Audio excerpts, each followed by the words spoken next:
नाज़रीन व सामीन ग्राम, आज की वीडियो में औरतों के मसाइल को लेते हुए बात करूंगा कि औरतों के लिए तरावीह पढ़ना ज़रूरी है या नहीं, और अगर पढ़ सकती हैं, पढ़नी चाहिए तो किस तरह से पढ़नी चाहिए, कितनी कितनी करके पढ़नी चाहिए, कितनी पढ़नी चाहिए, क्या जमात के साथ औरत नमाज तरावीह पढ़ सकती है, नहीं पढ़ सकती, क्या औरत तरावीह पढ़ा सकती है या नहीं पढ़ा सकती। तो इस तरह से करके इन ज़रूरी मसाइल को आपके सामने पेश किया जा रहा है। आपसे दरख्वास्त है कि आप वीडियो के आखिर तक हमारे साथ जुड़े रहें। बिस्मिल्लाहिर्रहमानिर्रहीम, अस्सलामु अलैकुम वरहमतुल्लाहि वबरकातुहू। प्यारे नाज़रीन व सामीन कराम, मैं हूं मोहम्मद इरफान और आप यूट्यूब चैनल देख रहे हैं वज़ाइफ़ व अमलियात। आज आपके सामने तरावीह को लेते हुए बहुत अहम मसले को पेश किया जा रहा है। आपसे दरख्वास्त है कि अगर आपको वीडियो पसंद आए तो इसे लाइक कर दें। अगर आप चैनल पे नए हों तो चैनल को सब्सक्राइब करके वज़ाइफ़ व अमलियात की बेल को ज़रूर प्रेस कर दें, ताकि हमारी हर आने वाली वीडियो, वज़ाइफ़, अमलियात, इस्तिखारा और ख्वाबों की ताबीर का नोटिफिकेशन आप सब दोस्तों तक पहुँचता रहे। मेरी दुआ है कि अल्लाह पाक आपके तमाम मसाइल हल फरमाए, आपकी मुश्किलात आसान फरमाए, आपकी नेक मुरादों को पूरा फरमाए। अल्लाह पाक आपको, आपके प्यारों को, आपके अहल वयाल को, आपके चाहने वालों को हंसी खुशी वाली ज़िंदगी अता फरमाए, हमेशा अपने हिफ्ज़ व अमान में रखे, सेहत, सुकून, आफियत अता फरमाए। अल्लाह पाक हलाल और वसी रिज़्क वाफिर मिक़दार में अता फरमाए, आमीन। मज़ीद मेरे प्यारे दोस्तों, अगर आप किसी मामले में इस्तिखारा करवाना चाहते हों, या आप किसी मसले के हल के लिए, किसी परेशानी के खात्मे के लिए कोई वजीफ़ा या अमल पूछना चाहते हों, या आप किसी ख्वाब की ताबीर पूछना चाहती हूँ, तो कमेंट बॉक्स का ऑप्शन आपके पास मौजूद है। इजहार करना आपका काम है, रहनुमाई करना हमारा काम है।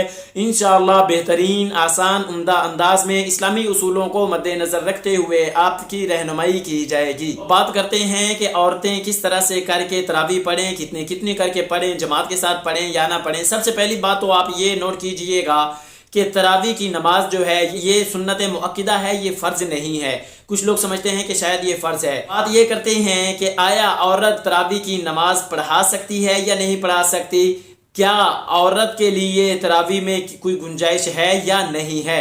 तो सबसे अहम मसला इस बारे में उलमाए किराम और फुक़हाए किराम की तरफ से आपके सामने पेश करता चलूँ कि आप अलैहिस्सलातु वस्सलाम के ज़माना से ही जब फितने थोड़े बर्पा होने लगे, फितनों का स्टार्ट होने लगा, आगाज़ होने लगा, हालात की ख़राबी को देखते हुए आप अलैहिस्सलातु वस्सलाम ने औरत को नमाज के लिए घर का और घर के अंदर भी फिर कमरे का और कमरे के अंदर भी फिर एक मखसूस जगह का तयन फरमाया कि औरत के लिए सबसे बेहतरीन जगह ये है।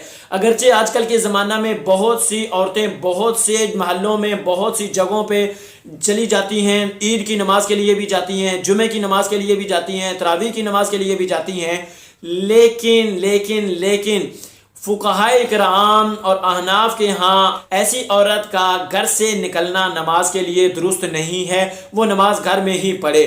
ईद की नमाज तो उस पर वैसे ही नहीं है, लेकिन तरावीह की नमाज जो है वो जिस तरह दूसरी नमाजें घर में पढ़ी जाएं, अलहदगी में अलग होकर पढ़ी जाती हैं, तो इसी तरह से करके तरावीह भी पढ़ी जाएं। अब बात यह है कि तरावीह कितनी करके पढ़ी जा सकती हैं। तरावीह अगर आप 2-2 रकात करके पढ़ना चाहें तो भी दुरुस्त है, आप 4-4 रकात करके पढ़ना चाहें तो भी दुरुस्त है, आप 6-6 रकात करके पढ़ना चाहें तो भी दुरुस्त है। आप जिस कदर जितनी रकात करके पढ़ना चाहें आप तरावीह की नमाज पढ़ सकते हैं। या इसी तरह से करके कहीं पर भी आप नवाफिल पढ़ना चाहते हैं, किसी मौके पर जो कि औकात हैं नवाफिल के, उनमें से किसी भी वक्त पढ़ना चाहते हैं, तो उनकी भी यही सूरत हाल है कि आप 2-2 की जगह 4-4 नवाफिल, 6-6 नवाफिल, 8-8 नवाफिल भी पढ़ सकते हैं।